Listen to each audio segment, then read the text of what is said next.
What's up, Fit Fam? Welcome back to my YouTube channel. I have a special guest with me, Lara.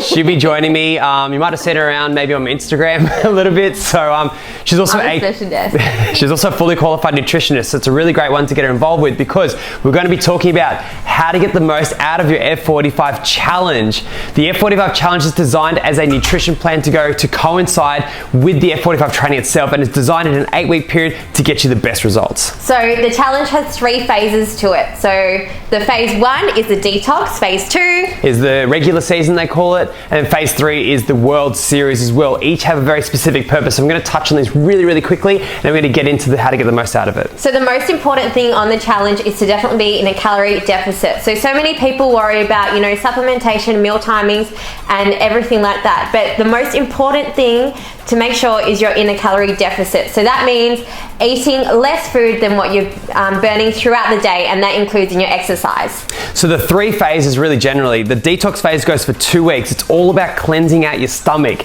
So basically what we're trying to do is fix the acidic levels within your stomach, your alkaline, by taking out a lot of processed foods, things like your sugars, things like your stimulants as well, getting that back to a nice level. And phase 2 is all about introducing the macronutrients to it. So high carb, high protein. Protein is really important for weight loss and also important for satiety as well. So many people have the wrong misconception of protein. It actually really aids in fat loss as well. The last one, guys, is the World Series, and basically what we do is we bring your carbs down, bring your fats up, and put you in a calorie deficit, which is going to shock your body into using fat as energy, getting you amazing results. So this all works with the F45 workouts as well. So you've got your cardio on the Monday, Wednesday, Friday, and then you've also got your weight training on Tuesday, Thursday, Sunday, and then a hybrid on the Saturday as well. All right, guys, so jumping straight into this. So my first tip is maximize your training days. I've done videos on how to get the most out of your strength and cardio days. So making sure when you get in there, you're really making the most of every single session. That's what it's all about. And again, you want to trying to burn as many calories as you can and go as hard as you can in those strength days. So make sure you go in there with a bit of a plan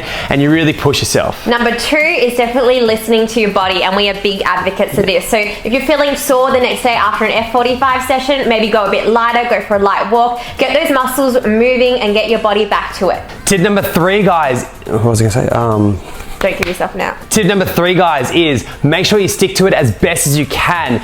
Do not give yourself an out, particularly in the early stages of the program and the challenge itself. If you start week 1 or 2 and give yourself these little outs in terms of eating a bit of chocolate on the side and all the rest of it, by the time you get to weeks 4, 5, 6, you're really going to start jumping off the bandwagon for this one. So just try and make sure, please be as diligent as you can for the first few weeks. It takes 21 days to build a habit, so that will just set you up for the rest of the 8 weeks. Number 4 is finding what motivates you. So this is a big one. So what motivates me and what motivates me might be totally different, but you have to really find what motivates you, because that will get you up in the mornings, that will get you training hard, and that will make you stick to the challenge as well. So find what motivates you.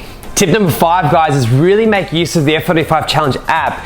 It's been changed a lot of times, they've tweaked it, but the information in there and the way you can use it is so simple. There's a shopping list on the back, do your shopping early, and then make sure you're sticking to it day by day. Also, if you want to go into detail around what the foods are doing to your actual body, there's a whole range of information there to have a look at. So make sure you know that inside out. Use the checklist. It's an awesome resource for you guys to use, so you may as well have it in your itinerary. Number 6 is definitely plan ahead. So with this, you need to prepare your meals. So if you know you're out for the day, make sure you bring your meals with you. Make sure you wake up that extra 10 minutes early and prepare all your meals. If you know you're going to be busy at work the next day, prepare the meals before. If you fail to prepare, you prepare to fail. Totally nailed that. Number 7, guys, is keep yourself accountable. Whatever you do, whatever works for you, work with a buddy, work with a friend, partner, work with the trainers. Make sure you keep yourself accountable every single time you go there, because there's so much research to show that you get better results when you do this one. Plus, if you keep them accountable too, it's going to work both ways. Much more fun in the end as well. Number 8 is definitely make use of what's around you. So the trainers, people in the training session, and the app. So making sure if you have any questions or any worries, make sure you hit them up, because I'm sure they can answer your questions, or even you can hit us up. We're more than happy to help you guys. All right, number 9, guys, make it an experience. When you're going through this one, it's meant to be challenging, it's meant to be tough, it's meant to be basically a stimulant for you guys to really push yourself as best you can over that 8-week period. It's not only within your studio you build this community, it's a global thing as well. It is one of the biggest followed challenges in the world, which is pretty damn cool. So make sure sure it's an experience you take as much as you can from it and look at it really positively. That includes getting involved with the studio, go to the challenge party, get involved with it, and have some fun with it. And number 10 is definitely taking photos. Your weight might not drop on the scales, but your body will still be changing. So make sure you keep yourself accountable, like Pete said, take some photos and keep track of your progress. That's it for us today, guys. Thank you so much for watching this YouTube video.